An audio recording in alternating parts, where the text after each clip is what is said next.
Welcome to this lecture concerning surgical management of tremor. My name is Patrick Blomstedt and I'm working with my colleague Marwan Haris at the Unit for Stereotactic Functional Neurosurgery at the University Hospital of Umeå in northern Sweden. This lecture is a complement to Chapter 87 in Human and Win's Neurological Surgery. I will in this lecture not repeat the same information as in this chapter, but focus on some subjects of interest, namely essential tremor, the VIM versus the posterior subthalamic area, or the zona incerta as it is also called. I will further mention microelectrode recording versus image-guided surgery, and asleep versus awake surgery. And finally, I will discuss our experience of DBS for essential tremor in Umeå. If we start with the historical background, then the first target for movement disorders was the pallidum, introduced in 1947. But the ventrolateral thalamus soon became the target of choice due to its better effect on tremor. And the thalamotomy naturally resulted in an exploration of the underlying subthalamic area with the introduction of a number of new procedures, the most important of these being the subthalamotomy introduced by Wertheimer in 1960, and during the following years thousands of patients were operated in this brain target. It is also important to realize that the term thalamotomy was often used to encompass also the subthalamotomies, and many used combinations of these two procedures. The posterior subthalamic area was also one of the first targets used for early DBS by Mundinger and others. However, with the introduction of modern DBS by Ben-Abid, first in the VIM and later in the subthalamic nucleus, the PSA was more or less forgotten. But I believe that we are now seeing a renaissance for this target. The scientific literature is still limited, but more and more centers are using it. So, where are these targets? Here we see the red nucleus and the subthalamic nucleus. The zona incerta is draped over the STN, gliding down over it in a posteromedial direction. According to the Schaltenbrandt atlas, we are targeting the caudal part of the zona incerta, while the target in the Morel atlas corresponds to the cerebellothalamic fascicle. Here we see the relationship of these structures to the ventrolateral thalamus. The VIM is located in the ventrolateral thalamus above the ACPC line, and the PSA is located below as seen here in the sagittal view. The PSA is more or less the area here encircled in red between the red nucleus and the posterior tail of the STN, as seen in the horizontal view. The target is in reality probably not the VIM or the PSA as such, but the cerebellothalamic fibers at the level of the VIM and PSA.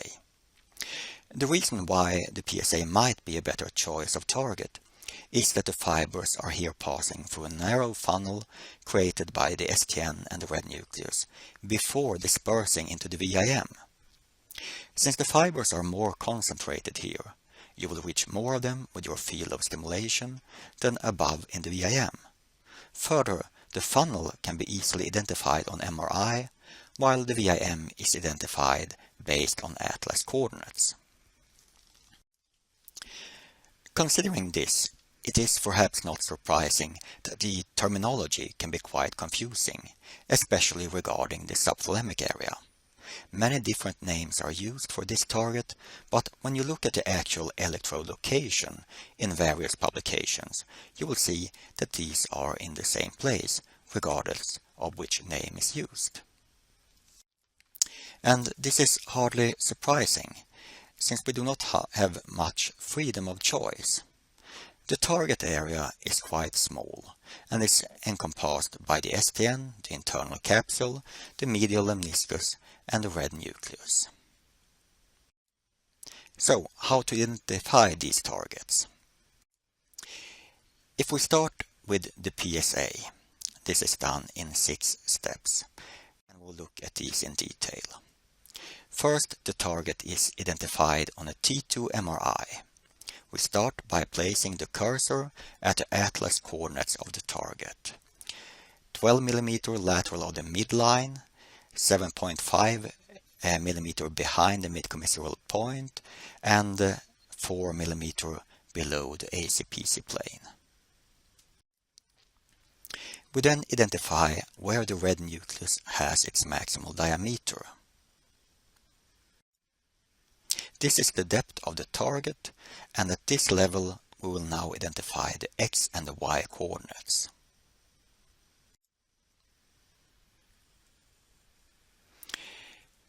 You can here mark the target directly, or you can use mental helplines.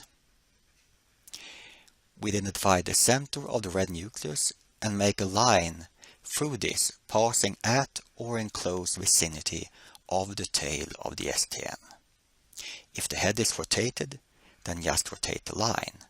If the head is tilted, make the line separately for each side at a right angle to the intercommissural line.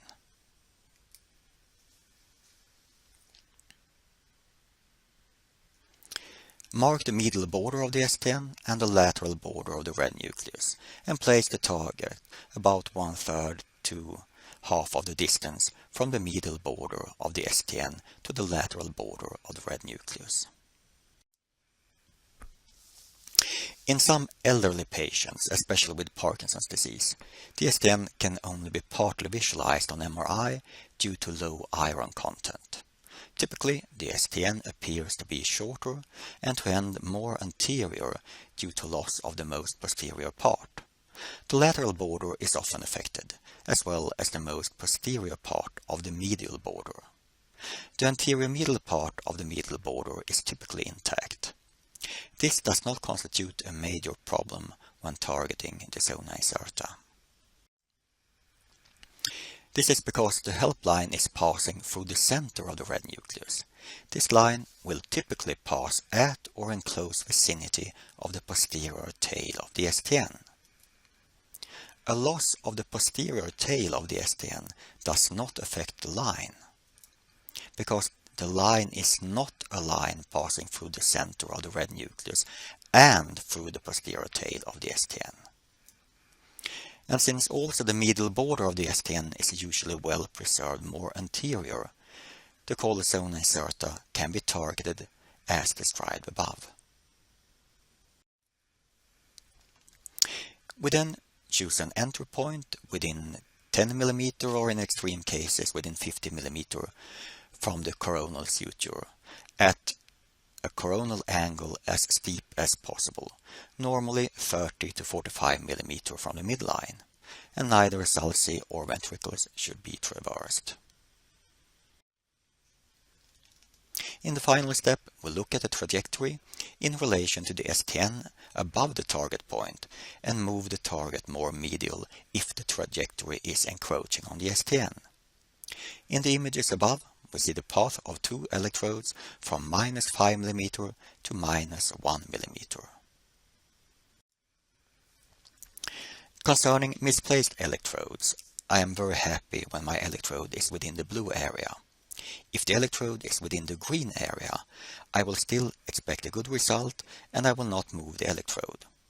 However, had I done the procedure awake and seen certain side effects, I might in rare cases have considered to move the electrode to the blue area. Concerning the VIM, we cannot see this, why this structure is targeted simply by using the atlas coordinates.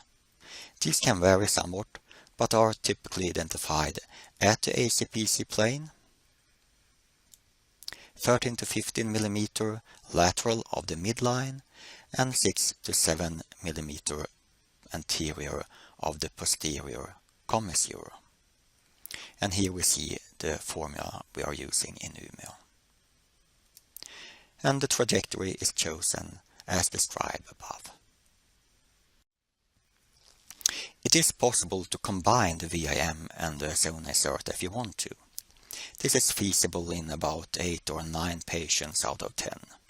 But in 1 out of 10, it is not possible to get a good trajectory through both targets. I think that it is wise to ignore the atlas coordinates of the VIM in those patients, because the location of the cerebellothalamic fibers in the VIM are probably more accurately predicted by the closely related STN and red nucleus than by the very distant commissures. Here we have one such case where the trajectory for the VIM in blue is coinciding with the trajectory for the PSA in red. However, in about 10% of the patients, the trajectories will not be coinciding, and it will be difficult or impossible to adapt the trajectory so that both targets are included. In these cases, we need to ask ourselves if we believe that the location of the cerebellothalamic fibers in the VIM are better predicted by the closely related STN and the red nucleus, or by the faraway AC and PC. And if we believe that the cerebellothalamic fibers are suddenly making a sharp turn just to follow the ACPC. My guess is that this is not the case, and that we are more likely to hit these fibers in the VIM by targeting the PSA. One option used by some is tractography-based targeting, and this seems reasonable if we are targeting a fiber bundle. This method holds great potential, but is still in its infancy. It is uncertain how much we can trust what we are seeing, and the accuracy of the merge can be a problem with the DTY sequences and the actual MRI sequences used for calculation of coordinates. Further, the fiber bundle is a large structure, while the possible target area in the PSA is not very large, and hence those using tractography seems to end up with the electrode in the same place as we do when targeting based on the red nucleus and the STN. However, if you are targeting the VIM, this might be a valuable option. So, which target is better, the VIM or the PSA? Well, unfortunately, there are no randomized studies comparing the VIM and the PSA. But there are some circumstantial evidence suggesting the PSA to be a better target than the VIM. The published studies on PSA DBS seem to compare favorably with the studies on VIM DBS concerning tremor reduction and energy consumption. There are further a number of studies analyzing where the best effect is achieved in what is called VIM DBS, and this is often or even most often achieved below the VIM in the PSA. And these studies were done in patients where the VIM was targeted, and we will of course achieve a better location of the electrode in the PSA if we target this directly, instead of using the atlas coordinates for the VIM and push the electrode somewhat deeper. There are two longitudinal single-center comparisons between VIM and the PSA, both reporting better outcome in the PSA. There are further two reports on improvement after target revision from VIM to PSA after failed DBS for tremor. Finally, there are a couple of publications on combined targeting of the PSA and the VIM. Bo et al. Demonstrated a better effect in the PSA, while Chang did not see any difference. However, to deem from the provided images, their target seems to be very posterior. In reality, the trajectory for these two targets will, as demonstrated above, coincide naturally in about 8 to 9 out of 10 patients, without the need for adapting the trajectory.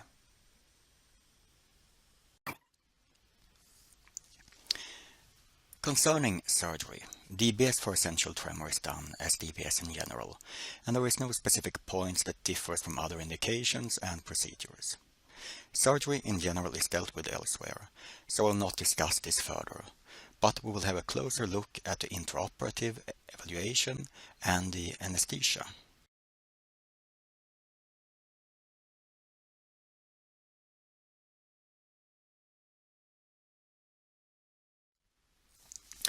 Recently, Lozano and others wrote that there is increasing evidence to suggest that intraoperative CT or MRI-guided electrode placement in sleep intubated patients can result in identical clinical and radiographic outcomes. This may ultimately herald a shift away from MER-guided awake DBS placement to sleep procedures with the theoretical possibility of greater patient comfort, operative efficiency, and increased safety. So, do we need microelectrode recording? Well, I don't know because I have never tried MER, and I don't think that it's necessary for clinical purpose, but perhaps it is of value for scientific studies. Concerning intraoperative macrostimulation, I believe that this is of value when targeting the VIM. Since we can't see this target, it is necessary to confirm that you have ended up in the right area. If we have a good effect on tremor without side effects, then we are happy. If we have a poor effect, we will then explore deeper areas first before moving the electrode medially and finally anteriorly if necessary. Nausea and vertigo is interpreted as a too deep position, while non-vanishing paresthesias in the fingertips suggest that you are too posterior. The situation is more complex regarding the PSA. It might be reassuring to confirm the effect by intraoperative stimulation, but the zona incerta can be implanted based on the anatomy alone, and intraoperative macrostimulation is hence not necessary. Only intraoperative verification of the electrode location using CT and MRI. A problem with the zona incerta is that the stimulation response is often difficult to interpret if you are not familiar with this target. This is mainly due to a pronounced microlesional effect and stimulation-induced side effects with rapid adaptation.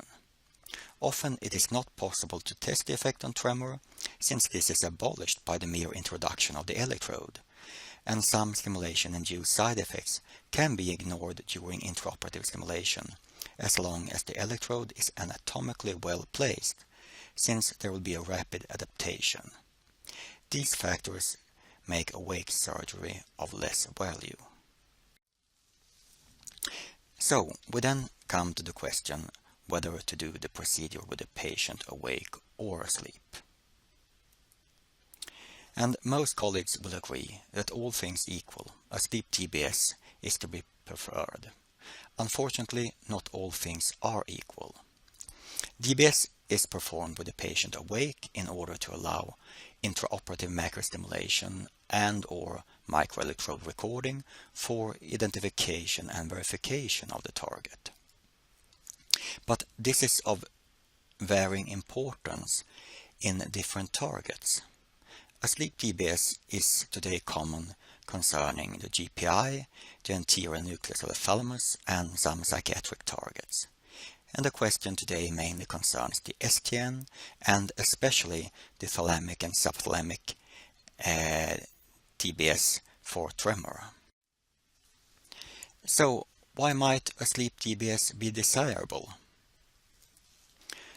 Well, a sleep surgery is more convenient. It's more comfortable and less scary for the patient and to some extent also for the surgeon.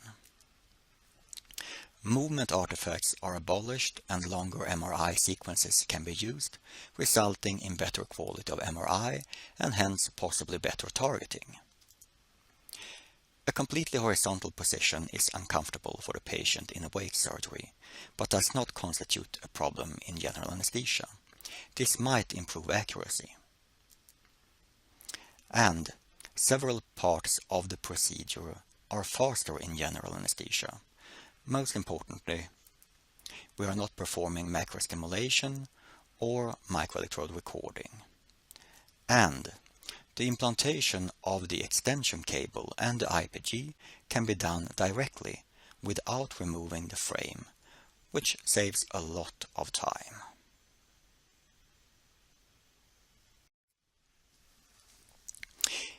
If we look at the published experience, this is meager, consisting of one single report by the group of Pomfe, where they could not see any difference between awake and asleep VIM DBS for essential tremor. I would like to end this presentation by a short overview of our experience in Umeå concerning DBS for essential tremor. We have implanted about 80 patients in the VIM and more than 120 in the PSA. Today, we do all procedures in the PSA based on visual anatomical targeting and without microelectrode recording or macrostimulation. The whole procedure is done with the patient asleep, and the tunnelation of the extension cable is done with the frame in place.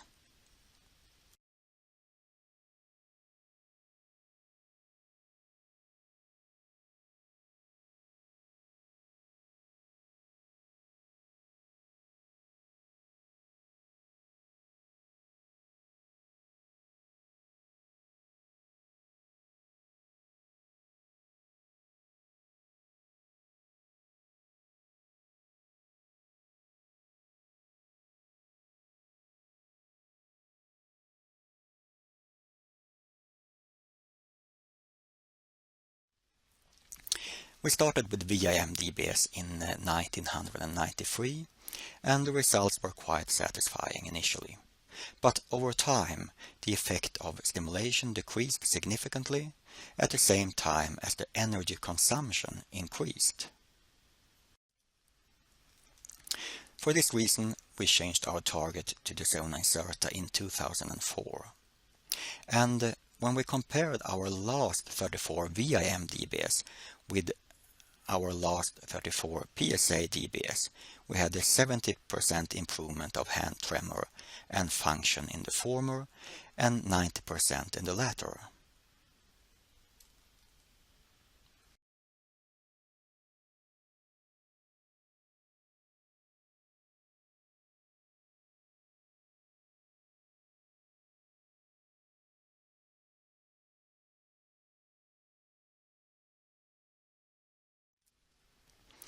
We analyzed the tremor reduction in relation to the location of the electrode and found that the best effect of what we called VIM DBS was most often achieved in the PSA, and hence we changed our target. We have also analyzed the effect within the PSA, and in this analysis of 240 electrode contacts, the best effect was achieved within this small blue area between the red nucleus and the STN. And the correlation between the location and the effect is so strong that a computer algorithm can with high likelihood predict which contact that will actually be used for stimulation in the individual patient. Importantly, the effect is maintained over time in the zona incerta, and the energy consumption does not increase over time. The energy consumption is further very low compared with what has been published for the VIM, so the batteries last for a long time.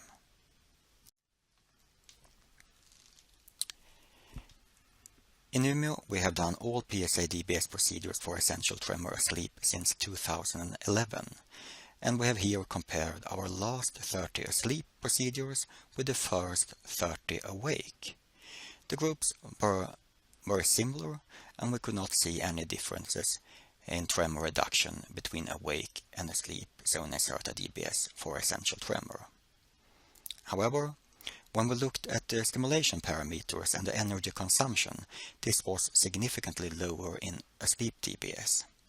It is possible that this is reflecting a better electrode location, but it is also possible that this is due to other causes, such as a less aggressive optimization of the stimulation. As with other targets, different side effects are seen in this area. Our main problem with PSA-DBS is that in approximately 10% of the patients, we will see a tendency to ataxia over time. To avoid ataxia, we reduce the duration and strength of stimulation, and in some patients this will result in a less than optimal effect on tremor. However, our subjective impression is that ataxia and rebound of tremor are less of a problem in our patients with zona incerta DBS than in our patients with VIM DBS. The possibility with the new pulse generators to use short pulse width might become a useful tool, since the therapeutic window is known to be wider with narrower pulse width, but the long-term benefit remains to be established. It is also possible that a new generation of directional leads might help us to diminish this problem and other side effects, but also that remains to be proven. The few published studies have demonstrated that directional stimulation will in general result in a larger therapeutic interval between effects and side effects, but we do not know if directional leads will improve the long-term outcome. We have implanted 35 patients with essential tremor with directional leads. It is yet too early to analyze the outcome, but it is interesting to note that the directionality is used in most of these patients. And in at least one patient, a good outcome was not possible to achieve with ring stimulation. In this patient, I misplaced the electrode too close to the red nucleus. When stimulating in ring mode, we were unable to achieve a good effect without eliciting side effects. But when stimulating in the direction of the intended target, we achieved an excellent result. So, in order to conclude this lecture, DBS for essential tremor is an established therapy which has been reported to be effective in a large number of studies, even if we do not have Class 1 evidence. Two targets are today commonly used, the VIM and the PSA, both of which have provided good results. There are no randomized studies, but some circumstantial evidence suggesting that the PSA might be a more effective target. The PSA can be visualized, and visualization of the fibers of interest, both at the level of the PSA and in the VIM, is an emerging technique. Only one paper and one abstract have been published regarding asleep DBS for essential tremor, suggesting that DBS can be done asleep with similar results as awake. Asleep DBS has advantages worth striving for, but should only be performed when the surgeon is confident in targeting and the efficacy of the treatment can be maintained. And the new generation of IPGs and directional leads might be beneficial in DBS for essential tremor. If you would like more information regarding DBS and essential tremor, please visit the Stereotactic Academy at stereotactic.org. This is a free e-learning resource with more than 120 lectures on stereotactic functional neurosurgery, courses and other material. And with this, I thank you for your attention.